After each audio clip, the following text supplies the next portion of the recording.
Hello everyone, आज फिर से उसी क्लास को कंटिन्यू करेंगे। जैसे कि आप लोगों को लास्ट क्लास में बताया था इलेक्ट्रोस्टैटिक पोटेंशियल के बारे में, तो आज उसे कंटिन्यू करेंगे और बताएंगे पोटेंशियल डिफरेंस। यस, देखिए यहाँ पे क्या होता है पोटेंशियल डिफरेंस। मान लीजिए ये एक इलेक्ट्रिक सर्किट है और यहां पे हमने ये सेल ले लिया, ये प्लग की है, एमीटर है, ये पॉजिटिव टर्मिनल है और ये नेगेटिव। जैसे ही हम इस प्लग की को क्लोज करते हैं, current will flow from positive terminal to negative terminal. Obviously this is the conventional direction of the current. Now what happen, अगर सपोज कीजिए कि यहां पे एक बल्ब लगा है, आप देख पा रहे हैं, तो यहां एक पॉइंट मान लीजिए ए और यहां एक पॉइंट बी है। अब इस पॉइंट से इस पॉइंट तक भी तो यहां पे एक चार्ज कैरी कर रहे हैं, और चार्ज कैरी करने में यहां बीच में कौन एक बल्ब है जिसको लाइटन अप करना है। तो यहां इस चार्ज को कैरी करने में कुछ स्पेशल वर्क होगा, लेकिन वर्क तो डेफिनेटली होगा, क्योंकि मैंने आपको बताया था इलेक्ट्रोस्टैटिक पोटेंशियल का मतलब था work done to bring a unit charge from infinity to a particular point, right. लेकिन अब क्या है, अब यहां पे चार्ज को हम कैरी कर रहे हैं कहां से, from this point two this point in an electric field, in an electric field.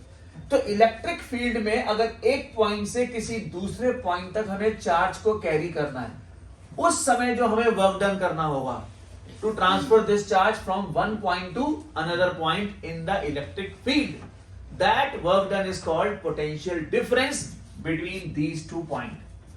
तो पोटेंशियल डिफरेंस जो होता है वो अगेन है वही क्या, work done upon charge transferred, same है, बट डिफरेंस ये कि charge transferred from one point to another point in an electric field, that's it. तो यहां पे पोटेंशियल डिफरेंस को शो किससे करेंगे, अगेन V से।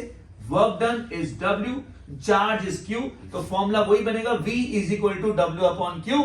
एंड वर्क डन की यूनिट हम सब जानते हैं जूल होती है, और चार्ज का होता है कूलम, तो बन जाता है जूल पर कूलम। एंड अगेन 1 जूल पर कूलम को हम लोग बोलते हैं 1 वोल्ट, एंड वोल्ट को भी हम लिखते क्या है, ओनली V।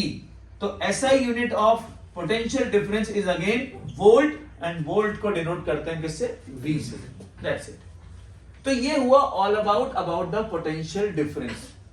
अब इसके बाद जो नेक्स्ट टॉपिक आएगा that is called Ohm's law, that is called Ohm's law. अब मैं आपको ओम्स लॉ के बारे में यहां बताने जा रहा हूं, which is very important. Ohm's law, अगर मैं ओम्स लॉ की बात करूं तो फ्रॉम वन पॉइंट, सपोज ये करिए एक पॉइंट है A and this is point B। यहां जो इलेक्ट्रोस्टैटिक पोटेंशियल है, मान लीजिए कि इस पॉइंट पर इलेक्ट्रोस्टैटिक पोटेंशियल जो है वो 10 वोल्ट है, और इस पॉइंट पर इलेक्ट्रोस्टैटिक पोटेंशियल जो है वो 100 वोल्ट है। अगर मैं इन दोनों को एक वायर से कनेक्ट कर दूं तो करंट फ्लो करेगा from higher voltage to lower voltage, और ये तब तक करंट फ्लो करेगा जब तक दोनों तरफ की वोल्टेज क्या ना हो जाए, सेम। द मोमेंट इन दोनों तरफ की, यानी कि इधर और इधर वोल्टेज जैसे ही इक्वल होगी, करंट का फ्लो ऑटोमेटिकली रुक जाएगा। यानी करंट तब तक फ्लो करेगा जब तक ये दोनों तरफ की वोल्टेज क्या ना हो जाए, सेम। ये आप ऐसे भी समझ सकते हैं कि सपोज कीजिए कि आपने यहां पे एक इस तरह से दो, सपोज कीजिए आपने टैंक ले लिए हैं, और इन दोनों टैंक में वाटर फिल है, इधर भी वाटर फिल है और इधर भी वाटर फिल है। अब अगर मैं यहां पे एक बीच में स्टॉपर था, उस स्टॉपर को यहां से मैं सपोज रिमूव कर दूं, तो water will flow obviously from B to A, और ये तब तक फ्लो करेगा जब तक दोनों तरफ का लेवल क्या ना हो जाए, सेम। ठीक ऐसे ही यहां पर भी करंट फ्लो करेगा from this point two this point. अब यहां पर जो वोल्टेज का डिफरेंस है वो कितना है, यहां 10 वोल्ट और यहां 100, तो डिफरेंस अगर मैं देखूं तो ओनली 90 वोल्ट का है। 100 माइनस 10 बिकम्स 90।